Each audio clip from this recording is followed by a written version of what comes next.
नमस्कार डॉक्टर मुनीश, बहुत बहुत स्वागत है आपका। नमस्ते अंजू जी, और आपके चैनल के सभी दर्शकों को भी साधुवाद और धन्यवाद और नमस्कार। सर, आपके पुराने साथी कहूंगी अरविंद केजरीवाल, उनको शराब घोटाले में राउज एवेन्यू कोर्ट से एक दिन पहले बड़ी राहत मिल गई और उसको लेकर बहुत शोर मचा हुआ है।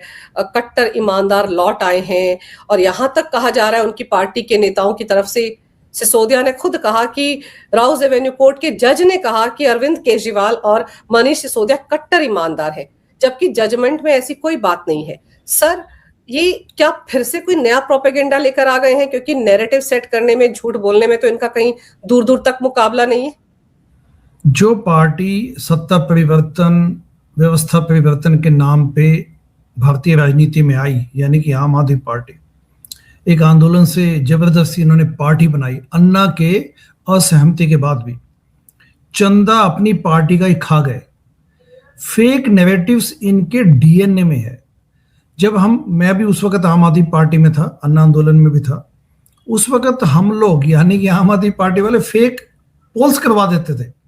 सबसे पहला जो आरोप लगाया गया था कि शीला दीक्षित भ्रष्ट है, क्योंकि शीला दीक्षित को दिल्ली की सीट से हटाना था, तो बोल दिया जी 43% लोग कहते हैं कि शीला दीक्षित भ्रष्ट है। ये भी फेक था, सर्वे हुआ ही नहीं।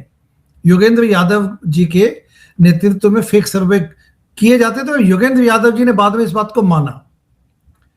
अब देखिए ना, कल जो प्रेस कॉन्फ्रेंस हुई तो रेनॉल्ड पेन फिर से पॉकेट में आ गया, जबकि जेट प्लेन पे घूमने वाला एक्स सीएम, आईफोन यूज करने वाला, तो we know their DNA. Point ये है कि राउज एवेन्यू कोर्ट में शराब घोटाले में रिलीफ मिल जाना या ये कहना कि करप्शन चार्जेस नहीं है, इसका कोई ज्यादा मतलब देखने की आवश्यकता नहीं है। तथ्यों में जाया जाए तो आप पाएंगे कुछ चीजें मैं पूछना चाहता हूं और दर्शकों के मन में भी होगा कि अल्टीमेटली हुआ कैसे ये सब। शराब घोटाले की बुनियाद में आप जाएंगे तो 2-3 बड़े स्टैंड आउट होते हैं क्वेश्चंस। नंबर 1, इन्होंने, अरविंद केजरीवाल ने 9 बार ईडी के समन्स को रिफ्यूज किया, डिक्लाइन किया। ऐसी क्या नौबत थी? अगर वे सच्चे थे, पाक साफ थे, तो भागने की आवश्यकता क्या?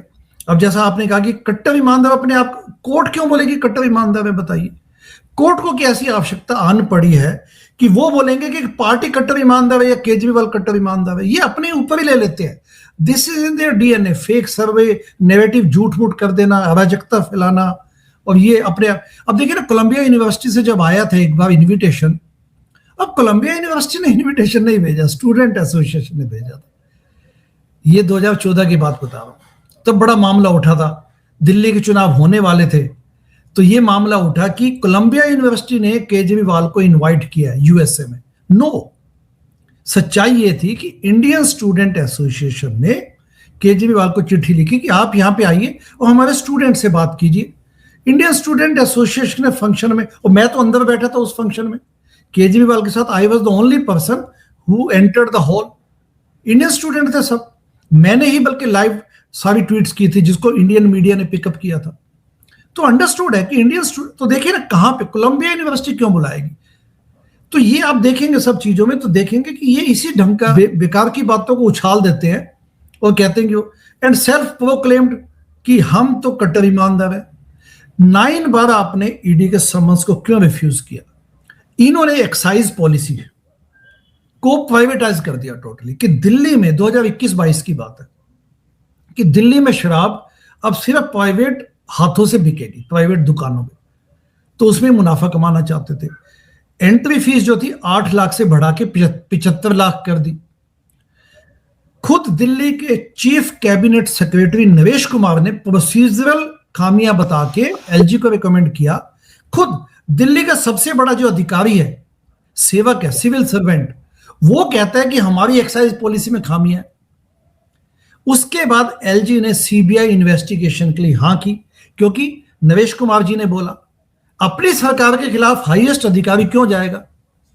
उसके बाद फिर इन्होंने क्या किया, जब ईडी आई पिक्चर में, तो इन्होंने एक्साइज पॉलिसी को वापस ले लिया।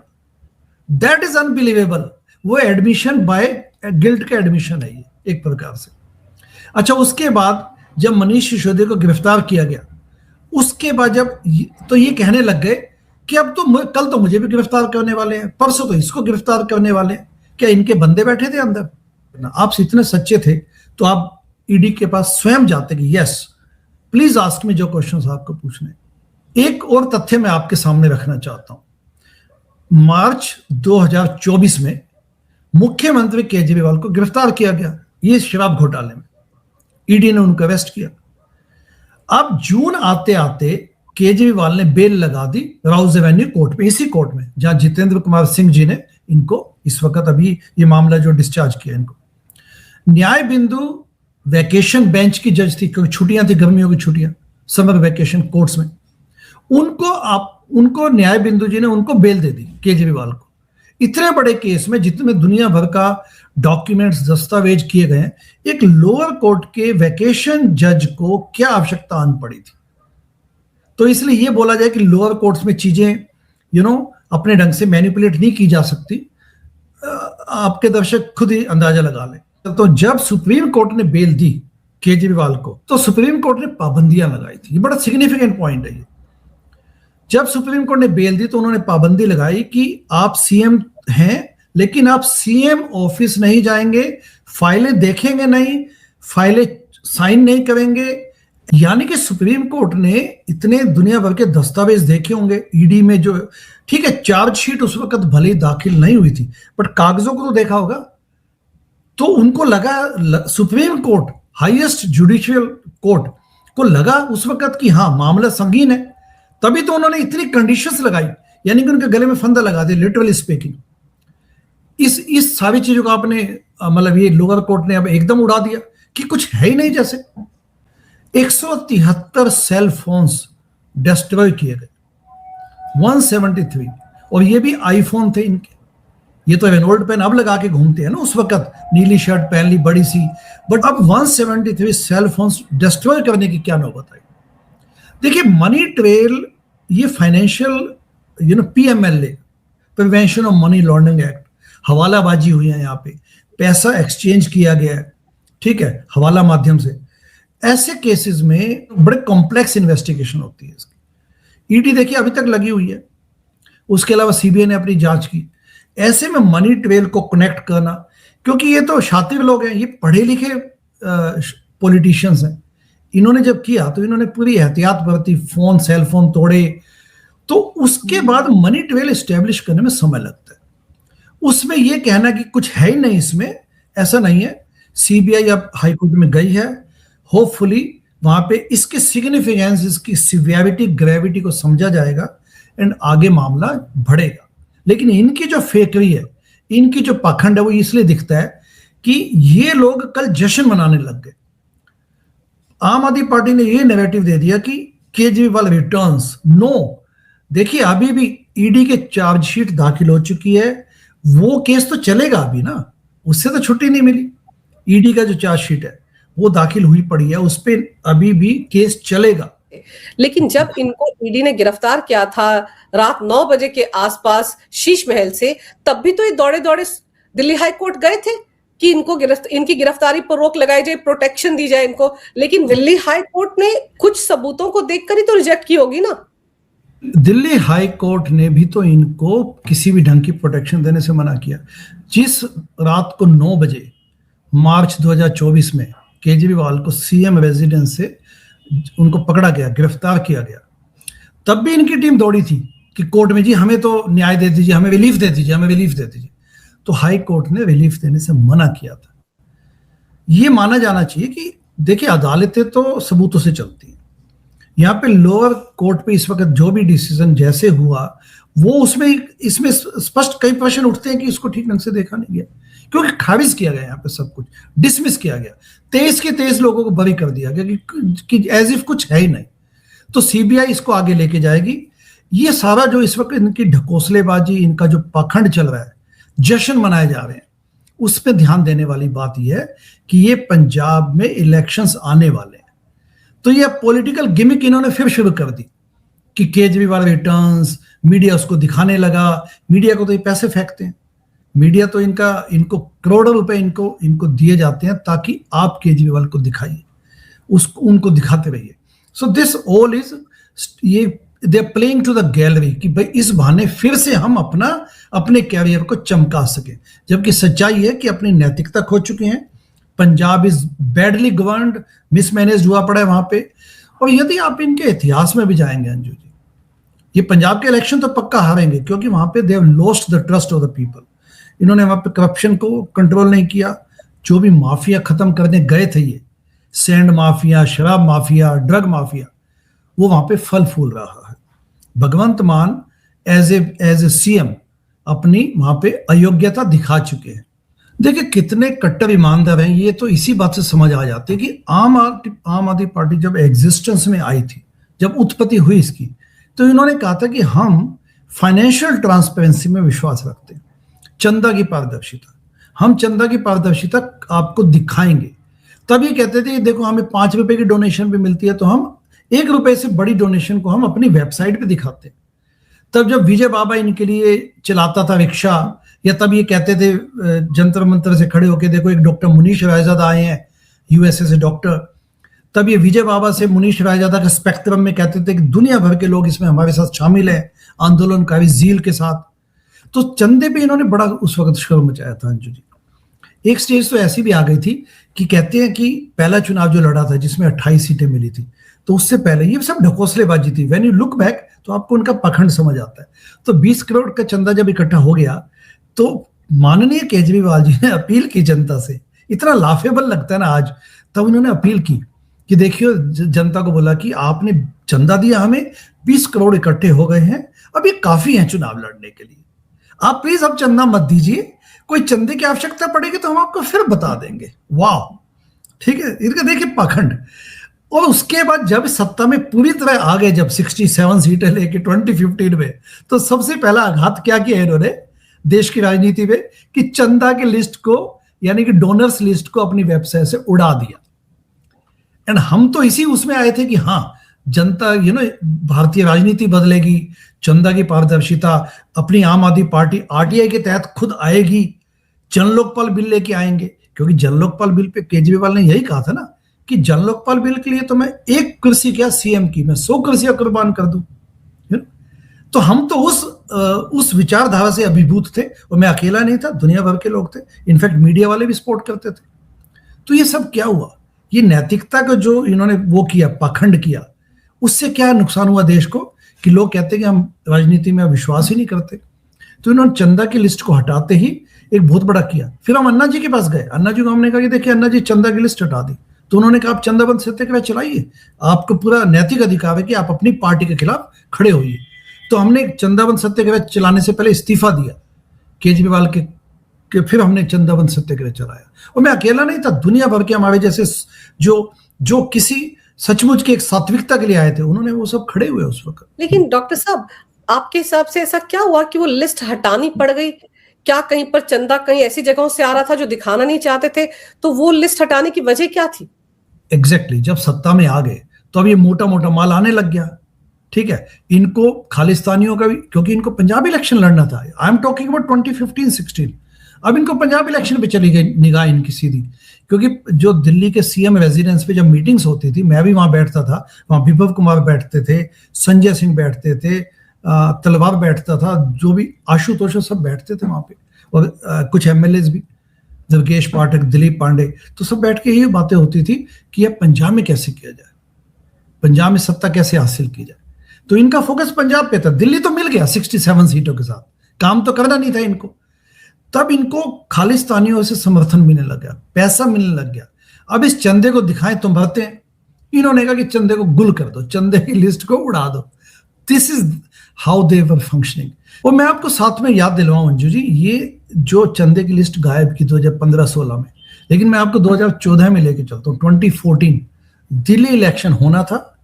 कोलंबिया यूनिवर्सिटी के इंडियन स्टूडेंट एसोसिएशन ने इनको इनवाइट किया हुआ था कि आप आइए। पॉलिटिकल पार्टी यानी कि आम आदमी पार्टी बनने के बाद जो पहली विदेश यात्रा थी इनकी, केजरीवाल की, पहले यूएई गए अपने दोस्तों के साथ, वहां पे पता नहीं किन किन लोगों से मिले। उसके बाद न्यूयॉर्क आए and I was the host. मैं वहां पे लगातार इनके साथ था, होटल में भी हम वहां पे थे। कोलंबिया यूनिवर्सिटी की फंक्शन के बाद रात को जब हम वापस लौटे तो उस होटल में हम सबको 2-3 लोगों को रुकना था। केजरीवाल वहां पे भी रात को 10 बजे कहीं चले गए, कहते मैं यहां से, मुझे एकदम जाना है। वो एजेंडा में नहीं था हमारे, वो उसमें नहीं था प्रस्तावित, उसमें नहीं था कि आज नाइट मतलब ये था कि अब दिन खत्म हो गया, सारे फंक्शंस खत्म, now we can relax, but वो चले गए। उससे पहले सुबह सुबह जो गुरुद्वारे में गए थे, वहां पे वो पन्नून से मिले थे। तो ये सारी चीजें जब आप जोड़ते हैं, एंड आई वाज देयर, तो ये सब चीजें जब देखते हैं आप, तो आपको समझ आता है कि किस किस्म का एंटी नेशनल एजेंडा तक परस्यू किया जा रहा था। खालिस्तानियों का समर्थन लिया, उसके उनके पैसे जब आने लग गए, तो इन्होंने सब चीजें वहां पे, चंदा और ये सब पारदर्शिता की बातें इन्होंने बेमानी की, सब उड़ा दिया। केजरीवाल अकेले गए थे, कहते नीचे someone is waiting for me, मुझे जाना है। एंड इट वाज टोटली अप्रत्याशित, हमारे एजेंडा में नहीं था। हमें लगा चलो फंक्शन खत्म, 2-3 उनके एक्चुअली IIT के कुछ 1-2 साथी थे उनके, तो हमें लगा कि ठीक है अब थोड़ा बैठ के बातचीत करेंगे, उसके बाद everyone will go to sleep, and ये था एजेंडा में। तो इन्होंने वहां पे वो छोड़ के चले गए उस वक्त सबको। क्योंकि आप अन्ना आंदोलन से भी जुड़े हुए थे, तो अन्ना आंदोलन के दौरान भी कहा जाता है कि पैसों को लेकर काफी कुछ हुआ था, बहुत सारा फंड था जिसको दाएं बाएं किया गया, और अन्ना ने इसकी शिकायत भी की थी। करोड़ों रुपए थे, और उस वक्त तो एनजीओ चलाते थे सिसोदिया और केजरीवाल, और कहा जाता है कि वो पैसा इनके एनजीओ में डाला गया जो कभी मिला ही नहीं अन्ना हजारे को। वो क्या था? देखिए उस वक्त, ये आपने बहुत अच्छा प्रश्न उठाया और मुझे खुशी है, क्योंकि इसके बारे में जनता जानती नहीं है। इवन पार्टी बनने से पहले स्कैम हो चुका है यहाँ तो, ठीक है। अन्ना आंदोलन के बाद पार्टी बनने से पहले स्कैम, एंड उसको हम लोगों ने एक जो नाम दिया उसको कहते हैं PCRF scam, public cause research foundation. देखिए यहाँ पे ध्यान देने वाली बात है कि जब ये एक्टिविस्ट थे, तो इन्होंने 2-3 NGOs के माध्यम से ऑपरेट किया। जब ये RTI एक्टिविस्ट थे, Parivartan, Manish Sisodia as well as Kejriwal, Parivartan, Kabir and PCRF, public cause research foundation. इनको फंडिंग कहां से मिलती थी? इनको मिलती थी फोर्ड फाउंडेशन से। ये सब एविडेंस है, I mean it's an open evidence, internet पे आपके दर्शक देख सकते हैं स्वयं कि परिवर्तन को फंडिंग कहां से मिलती थी। फोर्ड फाउंडेशन, जॉर्ज सोरोस, ये सब इनके आपस की ताल्लुकात हैं। अच्छा, यही लोग फंडिंग करते हैं फिलीपीन से जो मैगसेसे अवार्ड दिया जाता है एनुअली, वो इसी किस्म के अराजक एक्टिविस्ट को ही दिया जाता है जो एंटी नेशनल हो, जो शांति और जो देश की इंटरनल पीस को भंग कर सके। उनको ऐसे ही करेक्टर्स चाहिए होते हैं। आप इनकी लिस्ट उठा के देख लीजिए मैगसेसे अवार्ड्स विनर्स की, हमेशा ऐसे होंगे जो अपने देश के खिलाफ बोलने में जिनको जो माहिर हो। तो ये सब चीजें आपस में जुड़ी हुई है। दैट इज वाई आप देखते हैं कि इनका जो अनार्किस्ट वाला एटीट्यूड है, रेल मंत्रालय के बाहर बैठ जाना, सीएम बनने के बावजूद भी बैठ जाना, all these traits they are significant. अब इसके बाद क्या हुआ कि जब अन्ना आंदोलन चला, तो अन्ना आंदोलन में पैसा खूब भर भर के आया, लोगों ने खूब डोनेशंस दी, ठीक है। तो उस डोनेशन को अब कहां रखा जाए? तो रालेगंज सिटी में मीटिंग हो रही थी, उस पे मीटिंग में ये बात उठी, एक एक्टिविस्ट ने, मतलब with in the Anna committee के एक मेंबर ने कहा कि पैसा इसका बैंक अकाउंट खोला जाए। तो वहां पे केजरीवाल ने बड़े चुस्ती के साथ, बड़े काइंड ऑफ मैनिपुलेटिव में बोला कि कोई बात नहीं, अभी तो कोई है नहीं बैंक अकाउंट, आप PCRF के अकाउंट में, जो मेरी NGO है पब्लिक कॉज रिसर्च फाउंडेशन, उसमें जमा करवा दीजिए। अन्ना जी आप जानते हैं भोले वाले व्यक्ति हैं, एंड ट्रस्ट उनका ये कि ठीक है भाई, बात तो ठीक है, कोई खाएगा नहीं पैसा, उनको पैसों से संत व्यक्ति हैं। लेकिन वहां पे 2-3 लोग थे, उन्होंने कोशिश की कि इस बात को कि भाई नहीं, एक प्रॉपर बैंक अकाउंट खुलवा के 2-3 लोगों को। तो एक व्यक्ति ने कह दिया कि अकेले ऐसे तो ठीक नहीं है देना। तो इन्होंने क्या किया कि आप जी प्रशांत भूषण और किरण बेदी जी को बोल दीजिए, वो भी देख लेंगे इस हिसाब किताब को। अब देखिए कौन देखता है, सिग्नेटरी की वैल्यू होती है, बाकी तो कौन देख पाएगा। तो वो पैसा भी सारा PCRF अकाउंट में गया अन्ना आंदोलन का, एंड हु नोज उसके बाद क्या हुआ, क्योंकि इसके बाद इन्होंने PCRF को बंद कर दिया। इनकी तीनों ऑर्गेनाइजेशंस बंद हुई हैं, परिवर्तन, Kabir as well as PCRF। बंद करने की क्या नौबत थी, आप ये बताइए। तो इनके जो शुरू से इनके ये मैनिपुलेटिव ट्रेट्स हैं इनके, दैट इज व्हाई आज ये इसी प्रकार से देश को अभी भी धोखा दिया जा रहा है। तो कट्टर ईमानदार छवि को शराब घोटाले से बहुत नुकसान हुआ है, शायद इसीलिए वो कट्टर ईमानदार वाला राग शुरू हो गया, और इसको भुनाया जाएगा पंजाब विधानसभा चुनाव में, क्योंकि वहां की सत्ता भी तो चाहिए ना इनको। एग्जैक्टली, दिल्ली से तो दखल अंदाजी हो चुकी है इनकी, people have rejected them without any doubt, and इनकी जो हिपोक्रेसी है वो भी दिख चुकी है कि किस प्रकार से आपने स्कैम्स आफ्टर स्कैम्स किए। शराब घोटाले का अकेला स्कैम नहीं है, आपने स्कूल रूम्स बनाने में स्कैम किया, आपने जो कारों में जो पैनिक बटन लगवाया वो भी स्कैम था, पैसे खाए इसमें। आरटीओ बातें की कि हम भ्रष्टाचार मिटाएंगे, आरटीओ बुराड़ी में शिफ्ट हुआ, उसके बाद वहां दुनिया भर का आज भी वैसी दलाली होती है जैसे पहले होती थी, मतलब इनके सत्ता में आने से पहले। इन्होंने क्या नहीं किया। उसके बाद थाली स्कैम इन्होंने किया, सीसीटीवी कैमरा बनाने की बातें की, सीसीटीवी कैमरा लगाएंगे, फ्री वाईफाई देंगे, कुछ भी नहीं हुआ, सब चीजों में पैसा। मोहल्ला क्लिनिक के नाम पे भी देखिए इन्होंने क्या ठगबाजी की कि मोहल्ला क्लिनिक में डॉक्टर्स को सर्विस नहीं मिलती थी, एम्प्लॉइज एक्स्ट्रा नहीं रखे गए, डेपुटेशन में डॉक्टर्स को नर्सेज को भेज दिया जाता था।